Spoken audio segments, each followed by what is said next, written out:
정부는 재건축, 재개발 사업을 통한 주택 공급 확대에도 박차를 가하기로 했습니다.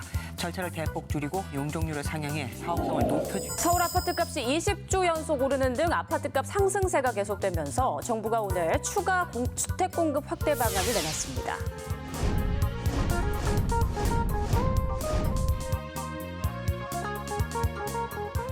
압구정이나 잠실도 좀 그렇게 느껴지고요. 분당이나 일산, 신도시도 재건축 가능하다고 보십니까? 1970년, 80년대에 지은 아파트들은 예. 100%인 게 200%지면 어떻게 돼요? 집이 2배가 되잖아요. 네, 맞습니다. 그러니까 강남 같은 경우에는 분양가도 비싸잖아요. 예전엔 2배가 늘던 아파트량이 1배가 안 느네?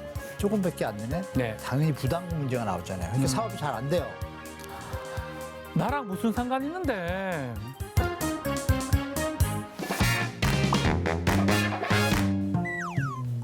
시청자 여러분 안녕하십니까? 세상의 이슈와 내 삶의 연결고리를 찾아드리는 나랑 무슨 상관인데 변호사 박준입니다. 여러분이 가진 자산 중에 가장 큰 부분 차지하는 거 뭡니까? 네, 대부분 부동산일 겁니다.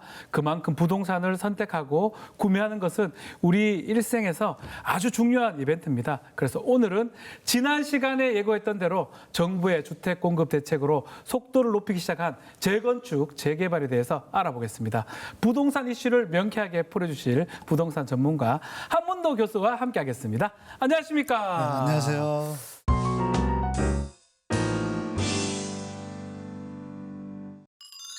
부동산 전문가시잖아요. 예, 이런 예. 질문 많이 받아보셨을 것 같아요. 네. 어디 살까? 어디에 투자해야 할까? 이런 질문 받으면 네. 어떤 대답, 또 어떻게 대답해 주십니까? 네, 그럼 제가 이렇게 물어봅니다. 그 목적이 거주용이 어느 부분 차지하고 투자의 마인드가 몇 프로냐 이렇게 물어봅니다. 역시 전문가시군요. 네, 이게 핵심이거든요. 예. 아, 저는 뭐 거주의 개념보다 투자의 목적이다 이러면은 남들이 하는데 그냥 따라하십시오. 아, 그리고 중요한 건 책임을 못 집니다. 아하. 다만 이 얘기는 할 수 있죠. 대중들이 선호하는 지역에 저평가된 지역은 제가 선정해드려요. 아, 그건 봐줄 수 있다. 네, 예. 그 정도에서 답을 끝냅니다. 그래서 판단은 스스로 하시라. 저는 한 번도 어디를 사세요까지는 얘기 못하고 미래를 장기적으로 보고 하셔라. 뭐 이런 수준에서 멈춥니다. 네. 자, 그렇지만 뭐 실수가 더 중요하지만 네네. 투자 가치도 뭐 중요한 것 같아요. 부동산은 또 투자 가치도 높은 자산이라고 봐야 될 것 같은데 서울을 필두로 집값이 갑자기 치솟자 지난 8월 정부가 부동산 대책을 내어놨는데요. 88 부동산 대책. 여기에도 재건축, 재개발 내용이 포함되어 있다고 하는데요. 핵심 내용이 무엇인지 김효순 기자가 정리를 했는데 김 기자님 나와 주십시오. 현재 서울에서는 약 37만 가구에 해당하는 재건축, 재개발 사업이 추진 중이지만 급등한 공사비로 속도가 늦어지거나 사업이 중단된 업장을 어렵지 않게 찾아볼 수 있습니다. 이에 정부는 88 부동산 공급 대책을 통해 재건축, 재개발 규제를 대폭 완화하기로 했습니다. 기존 건축심의위에 진행되는 사업 시행 계획 및 관리 처분 계획 인가를 조합이 동시에 수립할 수 있게 해서 사업 절차를 간소화하고 공사 기간도 단축시킬 예정입니다. 또한 3년 한시로 용적률 범위를 추가 허용하기로 했습니다. 정비 사업의 경우 기존 300%에서 330%로, 역세권의 경우엔 360%였던 용적률을 390%로 완화하는 건데요. 재건축, 재개발 사업에 보다 유연한 추진이 가능하도록 전용 85제곱미터 이하 주택 공급 의무를 폐지한다는 내용도 포함됐습니다. 이외에 주상복합으로 재건축을 할 경우 아파트와 업무, 문화시설을 비롯한 시설이 함께 설치될 수 있도록 건축물 용도 제한을 폐지하고요. 재건축 사업의 사업자가 1주택 원조합원이고 12억 원 이하일 경우 최대 40%까지 취득세를 감면해주는 방안도 추진 중에 있습니다. 완화된 재건축, 재개발 사업을 통해 부동산 공급이 충분히 이루어질지, 공급 이후 부동산 시장의 반응은 어떨지 예의주시해야 할 것 같습니다.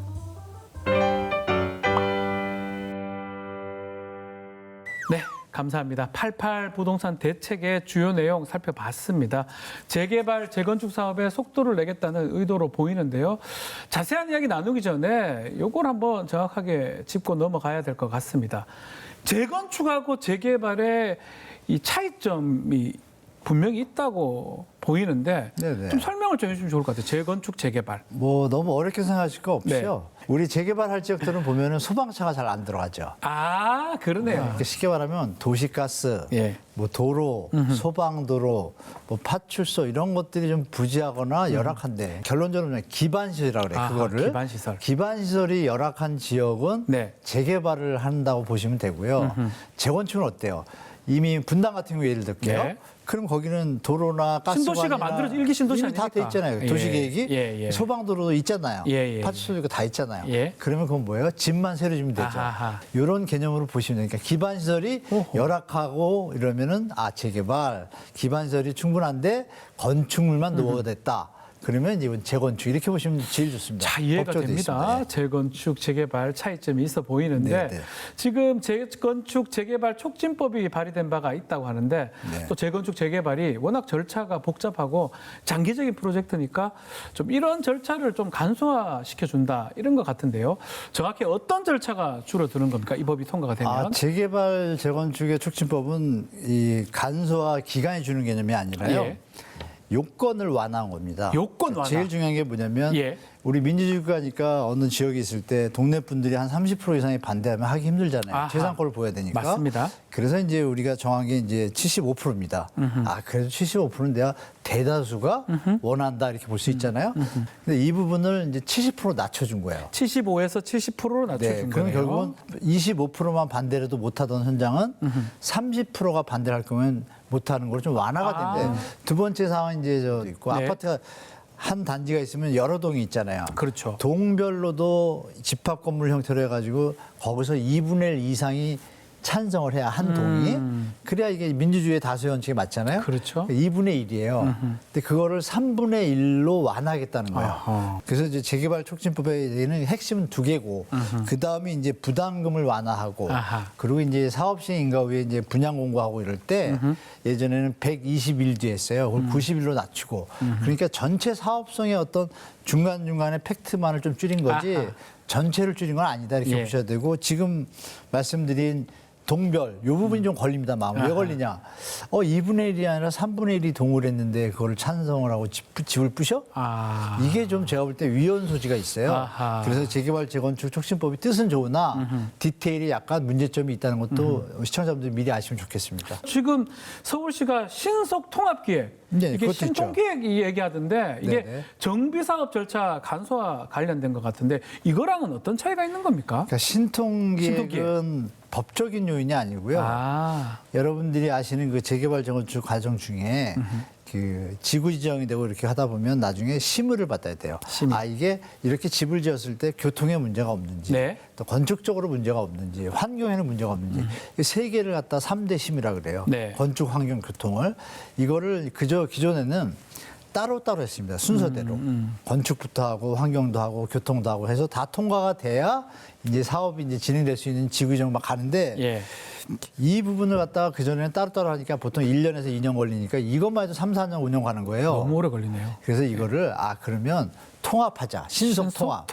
동시에. 왜냐하면 교통을 해결해 놨더니 건축에 문제가 있으면 교통이 또 바뀌잖아요. 그러니까요. 왔다 갔다 하면 시간 가잖아요. 같이 하자. 같이 하자는 건 참 좋은 뜻이에요. 아하. 여기까지는 좋게 된 게 이제 신속 통합이고 여기에 하나 정비 지원 제도라고 해서 네.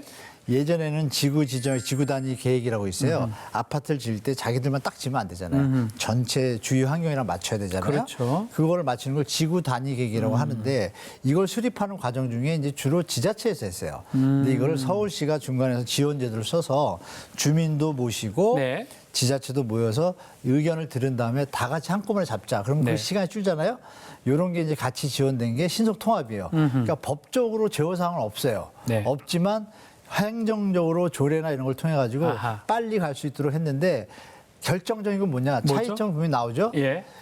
이 사업성이 없으면 암만 빨리 해도 안 안 된다. 합니다.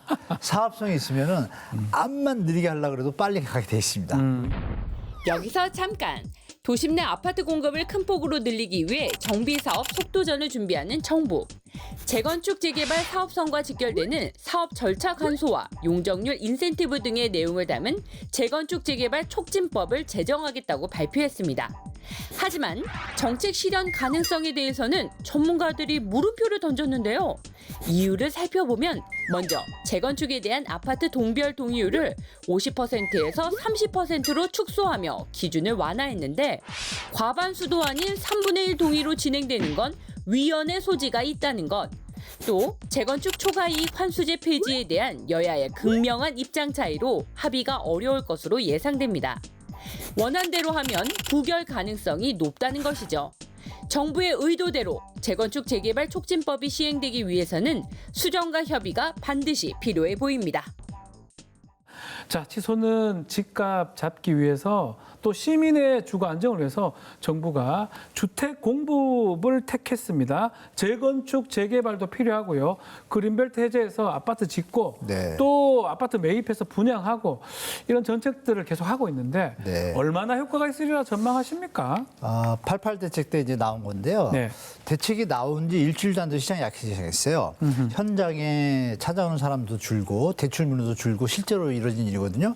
그 얘기 뭐냐면 효과가 없다는 얘기죠. 효과가 없다. 그린벨트를 인제 풀면 언제 하겠습니까?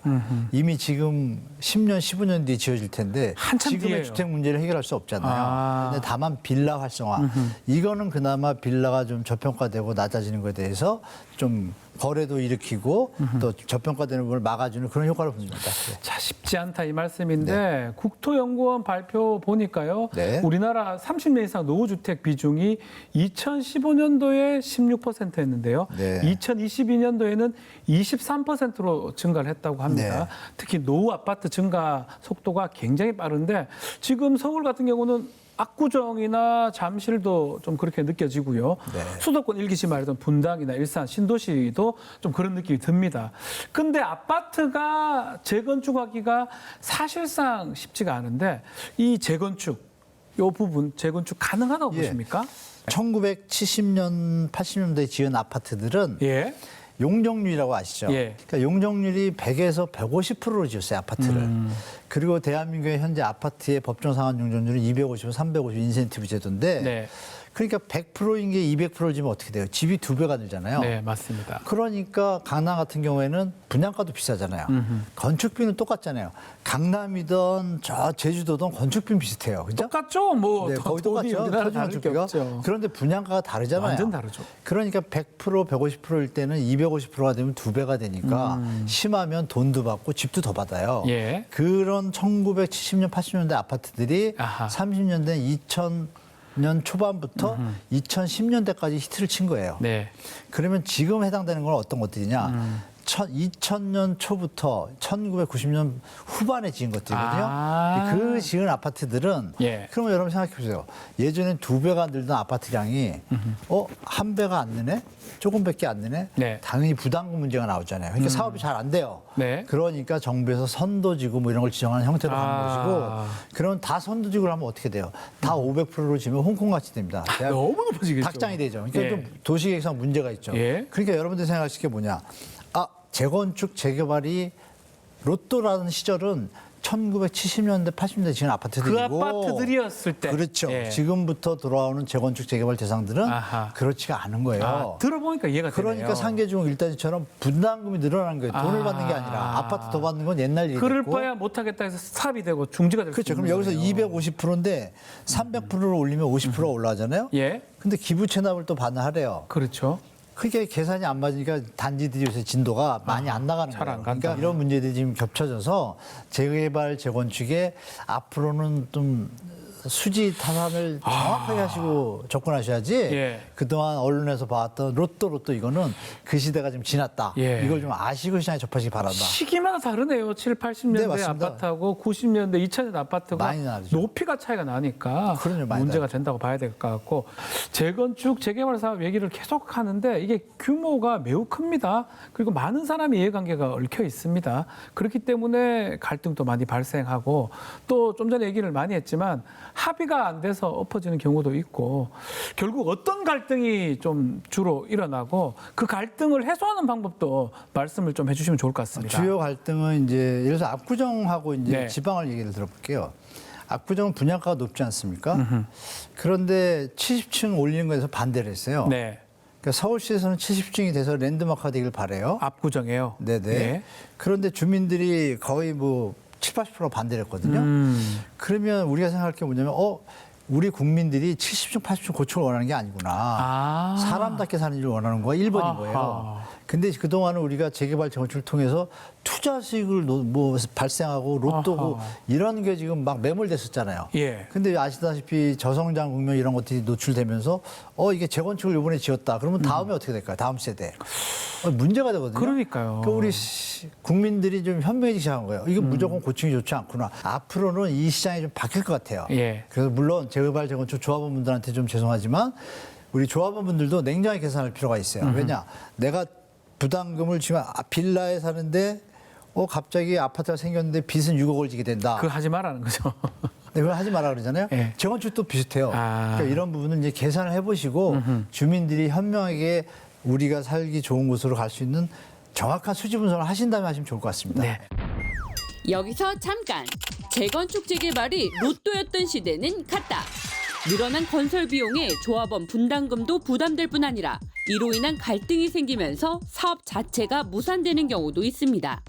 그렇다면 재건축 재개발은 어떻게 진행해야 할지 방향성에 대한 고민이 필요해 보이는데요. 시민들이 진짜 원하는 것은 좋은 환경에서 사람답게 사는 것. 이 땅에 살아갈 다음 세대를 위해 또 내 인생과 자산을 위해 꼼꼼하게 따지고 계산해서 현명한 내 집 마련을 하셔야 합니다. 자, 이제 부동산 관심 있는 우리 시청자분들 위해서 현실적인 조언을 해주셔야 될 시간인데요. 투자를 위해서 재건축, 재개발 예정 지역에 거기에 사는 분들 많이 있는데요. 이런 분들 부동산 살 때 어떤 것을 좀 따져봐요? 특히 그런 개발 이슈 있는 지역을 부동산 살 때 어떤 것들 봐야 됩니까? 저는 개인적으로 개발 이슈가 있을 때 초입에는 괜찮고요. 네. 조합 설립 인가 이후 때가 투자 타임이고 네. 그다음에는 언제냐? 관리 처분. 아하. 사업 시행인가 관리 처분이라는 게 있거든요. 사업 시행인가 시점이 투자 시점입니다. 네. 이때는 완벽하게 아파트가 지어지거든요. 근데 그 전에 하는 거는 리스크를 안고 사느냐, 아하. 사업 시행 인가가 나고 나면 그거 다 리스크가 따져보고 없어지잖아요. 사야 되겠네요. 그리고 그 지점마다 아하. 조합장님이나 조합의 형태를 보시고 보시는 게 제일 좋고, 아하. 그 다음이 이제 그런 경우에 똑같은 데가 5군데가 있다, 좋은 데가. 그럼 거기서 용적률 계산하셔가지고 지금 내가 투입분이 더 작은데 거기에 이렇게 저렴한 데죠. 네. 찾으셔가지고 가시는 것이 순서입니다. 그런데 그걸 모르시고 그냥 누가 싼 거 나왔다고 가서 하시면 그렇게 하면 안 된다. 절대 안 돼요. 아주 네, 꼼꼼하게 조심하셔야 따져보고 시기도 따져봐야 될 거예요. 네, 용적률도 맞습니다. 다 따져보고 그러면서 이제 투자를 또 그쪽에 부동산을 사야 된다 말씀을 주셨는데 반대로 네. 나는 지금 잘 살고 있는데 우리 집이 재건축 재개발 구역이 됐습니다. 이럴 경우는 무엇을 알아보고 어떤 준비를 해야 됩니까? 일단 주민들께서 모이셔가지고 네. 얘기를 하셔야겠죠. 네. 야, 우리가 재건축, 재개발을 하는 이유에 대해서 이유가 뭐고 했을 때 장단점이 뭔지 네. 종이 보고서가 나와야 돼요. 그래요? 갑자기 내가 살고 있는데 누가 막 이런다 그러면 그 사람이 몇 년 살았는지 보고 예. 그다음에 종이 좀 줘봐. 예. 재개발 재건축하면 어떻게 되는데 예. 수지 분석 줘봐. 안 주면 이상한 거예요. 그럼 그건 반대하고 주면 좀 검토해 보시고 이렇게 좀 주민들하고 소통하시면 좋을 것 같아요. 종이 같은 거 준다 이렇게 말씀하셨는데 결국 이제 헌집 줄게 새집 다오 아니겠습니까? 네. 재건축도 좋고 재개발 좋은데 이 말씀하신 그 분담금 부분 그게 중요하죠. 예, 그래서 시공사가 공사비 상승되니까 추가로 분담금 내라 이렇게 얘기하기도 하고. 맞아요. 근데 이게 합의가 안 되면 더 큰 문제가 또 발생하니까 그쵸. 정말 조합원들 입장에서는 이제껏 낸 거 있기 때문에 좀 더 내도 뭐 어쩔 수 없다 이렇게 타는 경우가 많거든요. 어떻게 보십니까? 그것도 참 아픈 구석인데 요즘 네. 공사비 분쟁으로 막 우리 조합원분들이 고생하는 저 데 재판도 많잖아요. 많이 받습니다. 하는 거. 그러셨구나. 예. 그게 이제 이거는 정부의 직무유기 같아요. 법으로 애초에 그 물가가 상승이 되면 물가 상승률만큼 예. 어느 조합원이 안 내겠어요. 그분을 계약서에 아예 법제화시키면 네. 이런 분쟁이 없잖아요. 그러면 애초에 계약을 할 때 이런 부분을 주민들한테 알리고 했으면 네. 주민들이 탈이 없잖아요. 알고 했으면 모르고 했으니까 분쟁이 생기잖아요. 그럼 그러네요. 이거를 누가 제공한 거예요? 이 정부 국가가 행정을 잘못 진행한다고 봐요. 그래서 이 그러니까요. 부분을 고쳐지면은 제가 볼 때 나을 건데 현재 계신 분들 입장에서는 울며 겨자 먹기로 낼 낼 수밖에 수밖에 없다. 없다. 뭐 그런 뭐 아픈 현실을 좀 말씀드리겠습니다. 예. 또 걱정이 되는 게 있습니다. 지난 시간에 저희가 다뤘던 스트레스 DSR 규제로 네, 네. 대출 한도가 확 이제 더 이상 안 되고 줄어듭니다. 실제로 둔촌 주공 아파트죠. 입주 예정자들 대출 규제 때문에 대혼란이 있었던 상황인데 네. 이렇게 재건축 재개발 사업이 확대되는데 대출 규제가 강화되면 입주 예정자들 자금 문제가 좀 생기는 거 아닙니까? 그 부분은 지금 금융위하고 금감원에서 검토 중인 것 같아요. 아하. 왜냐하면 좀 충격이 있잖아요. 이미 예정하기를 발표를 그러니까 분양은 1년 전에 받았는데 그렇죠. 이전에 갑자기 중간에 예산 계획을 잡아놨는데 예. 그러면 이거 실수요자 피해가 될 수도 있잖아요. DSR 때문에 더 이상 그래서 이 대출이 안 부분은 됐을 때 예외 조항으로 아마 발표할 것 같아요. 제가 아마도? 볼 때. 예. 네. 그리고 실제로는 지금 예외로 다루고 있고 은행. 그래서 네. 은행 자율화에 맡겼잖아요. 네. 그럼 그건 구제해줘야겠죠. 그러니까 실수요자 피해는 없게 해라. 네. 이게 이제 핵심입니다. 그렇게 예. 보시면 될 것 같아요. 알겠습니다. 자, 어쨌든 재건축, 재개발 사업 계속해서 뭐 활발하게 이루어질 것 같긴 한데 앞으로 이 재개발, 재건축 또 건설 시장에 영향을 미칠 수 있는 변수 어떤 게 있을까요? 무엇이 있을까요? 건설 공법이 좋아지고 건축비 문제가 좀 있는데요. 네. 사실 표준 건축비가 많이 올랐거든요. 많이 올랐는데도 불구하고 그것만 따져보면 6, 700이면 아직 치습니다. 근데 보도에는 맨날 1200, 1500 이런 게 나오잖아요. 예. 건설 공법하고 건설 자재 원가에 대해서 정부가 좀 제어를 했으면 좋겠어요. 한없이 오르는 걸. 왜냐하면 지금 내려갔거든요. 네. 무연탄하고 해외는 내려갔는데 철강이 우리나라는 지금 건설 공사비 지수에 포함을 안 시키고 있어요. 이것도 좀 아이러니하죠. 네. 그러니까 이런 부분하고 정부가 개입을 해가지고 할 때는 책임을 끝까지 지는 형태가 아니면 아예 개입을 안 하는 게 나을 것 같아요. 네. 책임의 주체가 좀 불분명하잖아요. 조합장인지 정부인지 그렇죠. 법인지 건설사인지 예. 이런 부분에 대해서 정부가 가이드를 다시 한번 전면 재검토하고 네. 아까 말씀 올린 20년, 30년 된 아파트 튼튼한 아파트 많거든요. 네. 무조건 부실이 아니잖아요. 이것도 조금 좀 맞춤형으로 국민들의 진짜 주거를 생각한다면 우리나라의 폐기물 중에 90%가 건축물 폐기물이거든요. 그러니까 이런 부분은 전면적으로 정부가 좀 검토해서 다들 뭐 재건축 재개발 로또에 빠져가지고 국가의 부채가 한없이 올라갔고 지금 문제가 생긴다고 하는 이런 것보다는 고쳐 쓸 수 있는 거 고쳐 쓰고 진짜 이거 힘들겠다 그러면 재건축하고 네. 이렇게 정상적인 정책 방향 간다라면 조합원이나 모두들 다 좀 이렇게 피곤하지 않고 좀 희망 있는 어떤 형태로 사업들이 진행될 것 같아요. 네. 오늘의 주제 재건축 재개발 총정리. 시민의 쾌적한 주거 환경과 안정된 주택 공급을 위해 시행되는 재건축 재개발. 재건축 재개발이 나랑 상관이 있다면 반드시 체크해야 하는 것은 무엇일까요?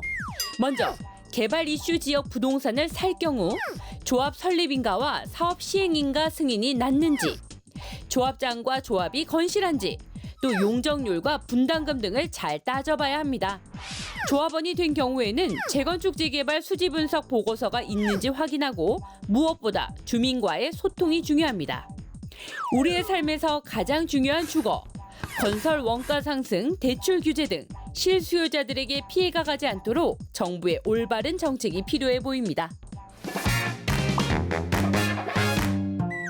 네, 자 한문도 교수와 함께 부동산 이슈 꼼꼼하게 짚어봤습니다. 오늘 말씀 감사합니다. 자, 저는 또 나랑 상관 있는 핫한 이슈들을 열심히 찾아서 다시 돌아오겠습니다. 다음 시간에 만나겠습니다. 감사합니다.